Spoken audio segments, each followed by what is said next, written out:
नमस्कृत्य नरं चैव नरोत्तमं देवीं सरस्वतीं व्यासं ततो जयमुदीरयेत्। ओम नमो भगवते वासुदेवाय। ओम नमः पितामहाय। ओम नमः प्रजापतिभ्यः। ओम नमः कृष्णद्वैपायनाय। ओम नमः सर्वविघ्नविनायकेभ्यः।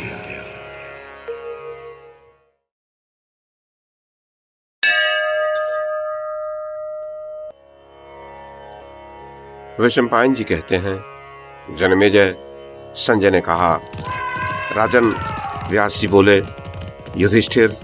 नारद जी ने पुनः कहा, सृंजय, जो प्रजा पर पुत्र के समान प्रेम रखते थे, वे दशरथ नंदन राम भी परम धाम को चले गए। वे अत्यंत तेजस्वी थे और उनमें असंख्य गुण थे। अपने पिता की आज्ञा से उन्होंने धर्मपत्नी सीता और भाई लक्ष्मण के साथ 14 वर्ष तक वनवास किया था।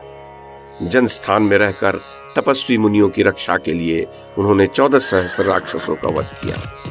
वहां रहते समय ही लक्ष्मण सहित राम को मोह में डालकर रावण नामक राक्षस ने उनकी पत्नी सीता को हर लिया। यद्यपि रावण देवता और दैत्यों से भी अवध था, फिर भी वह ब्राह्मण और देवताओं के लिए कंटक रूप था। किंतु राम ने उसे उसके साथियों सहित मार डाला। देवताओं ने उनकी स्तुति की, सारे संसार में उनकी कीर्ति फैली। देवता और ऋषि उनकी सेवा में रहने लगे। उन्होंने विशाल साम्राज्य पाकर संपूर्ण प्राणियों पर दया की। धर्म पूर्वक प्रजा का पालन करते हुए अश्वमेध नामक महायज्ञ का अनुष्ठान किया। रामचंद्र जी ने भूख और प्यास को जीत लिया था।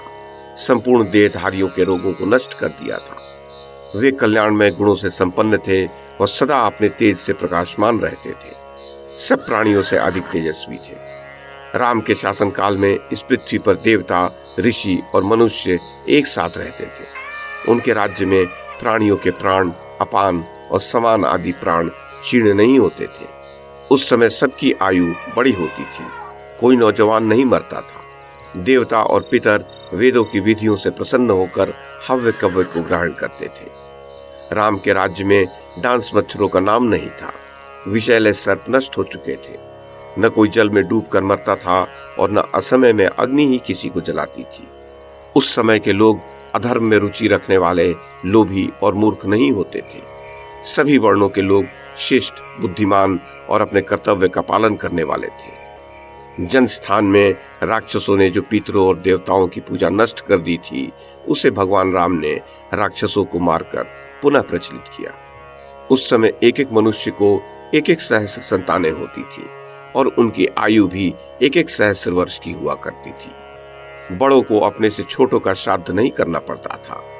भगवान राम की श्याम सुंदर छवि, तरुण अवस्था और कुछ तरुणाई लिए विशाल नेत्र थे। भुजाएं सुंदर तथा घुटनों तक लंबी थीं। सिंह के समान कंधे थे। उनकी झांकी सभी जीवों का मन मोहने वाली थी। उन्होंने 11 सहस्त्र वर्ष तक राज्य किया। उस समय के लोगों के मुंह में मात्र राम का ही नाम होता था। अंत में अपने और भाइयों के अंश रूप 2-2 पुत्रों के द्वारा 8 प्रकार के राजवंश की स्थापना करके उन्होंने चारों वर्णों की प्रजा को साथ ले सदैव परम धाम को गमन किया। सृंजय, तुमसे और तुम्हारे पुत्र से सर्वथा श्रेष्ठ वे राम भी यदि यहाँ नहीं रह सके तो तुम अपने पुत्र के लिए क्यों शोक करते हो? व्यास जी बोले, युधिष्ठिर।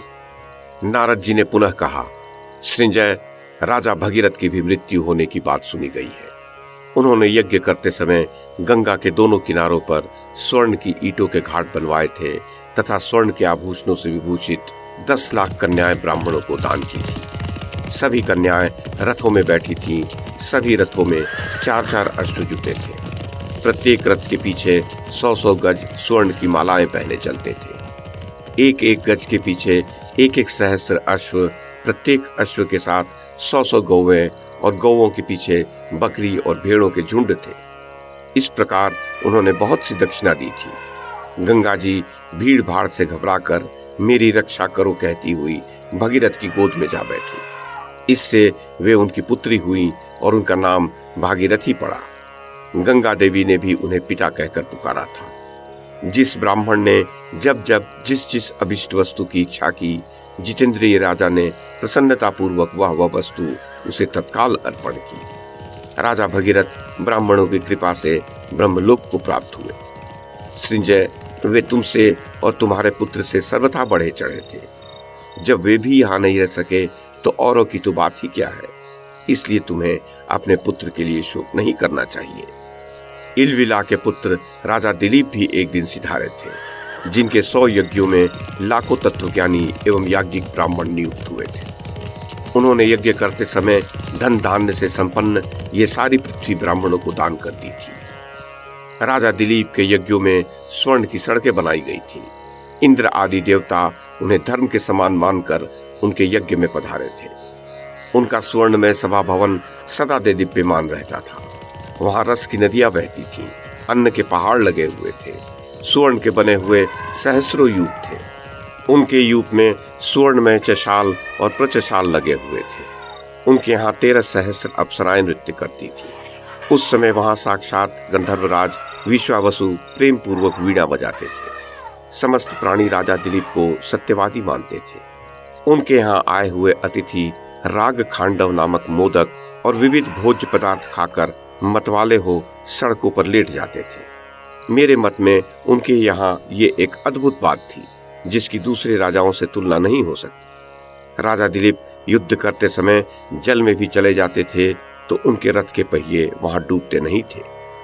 उन सत्यवादी तथा उदार नरेश का जो दर्शन कर लेते थे, वे भी स्वर्गलोक के अधिकारी हो जाते थे। खटवांग अर्थात दिलीप के घर ये 5 प्रकार के शब्द कभी बंद नहीं होते थे। स्वाध्याय की ध्वनि, धनुष की टंकार और अतिथियों के लिए खाओ पियो तथा भिक्षा ग्रहण करो, इन 3 वाक्यों की घोषणा। सृंजय, वे राजा तुमसे और तुम्हारे पुत्र से बहुत बढ़ चढ़कर थे, किंतु वे भी जीवित नहीं रह सके। फिर तुम अपने पुत्र के लिए क्यों शोक करते हो? युवनाश्व के पुत्र मानधाता की भी मृत्यु सुनी गई है। वे देवता, असुर और मनुष्य तीनों लोकों में विजयी थे। एक समय की बात है, राजा युवनाश्व वन में शिकार खेलने गए। वहां उनका अश्व थक गया और उन्हें भी जल पीने की तीव्र इच्छा हुई। इतने में उन्हें दूर से धुआं दिखाई पड़ा। उसी को लक्ष्य करके वे यज्ञ मंडप में जा पहुंचे। वहां एक पात्र में घृत मिश्रित जल रखा हुआ था। राजा ने उसे पी लिया। पेट में जाते ही वह मंत्रपूत जल बालक के रूप में परिणत हो गया। इसके लिए वैद्य शिरोमणि अश्विनी कुमार बुलाए गए। उन्होंने राजा के गर्भ से एक बालक को निकाला। वह देवता के समान तेजस्वी था। उसे अपने पिता की गोद में शयन करते देख देवताओं ने आपस में कहा, यह किसका दूध पिएगा? ये सुनकर इंद्र ने सबसे पहले कहा, मानधायस्ति अर्थात मेरा दूध पिएगा। उसी समय इंद्र की उंगलियों से घी और दूध की धारा बहने लगी। चूंकि इंद्र ने दयावशीभूत होकर मानधाता कहा था, इसीलिए उसका नाम मानधाता पड़ गया। इंद्र के हाथ से घी और दूध को पीकर वह प्रतिदिन बढ़ने लगा। 12 दिनों में ही वह बालक 12 वर्ष का सा हो गया। राजा होने पर मानधाता ने संपूर्ण पृथ्वी को एक ही दिन में जीत लिया था। वे धर्मात्मा, धैर्यवान, वीर, सत्य प्रतिज्ञ और जितेंद्रिय थे।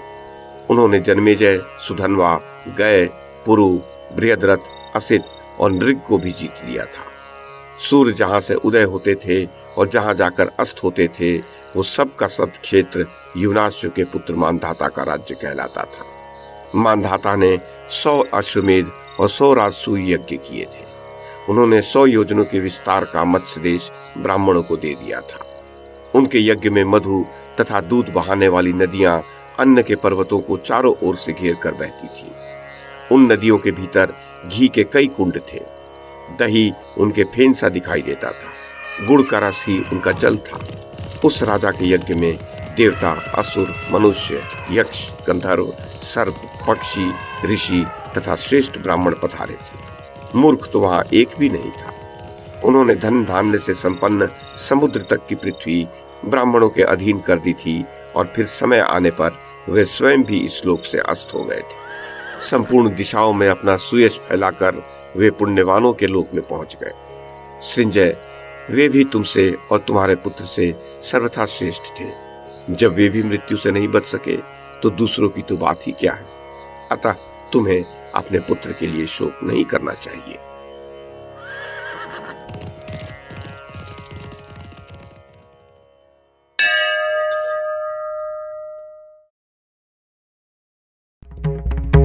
YouTube के माध्यम से महाभारत की कथा को एक श्रृंखला के रूप में प्रस्तुत करने का हमारा ये प्रयास यदि आपको सराहनीय लगा हो तो कृपया इस कड़ी को लाइक और शेयर करें, चैनल को सब्सक्राइब करें और बेल आइकन को दबाएं। साथ में अन्य लोगों को भी देखने के लिए प्रेरित करें। धन्यवाद और नमस्कार।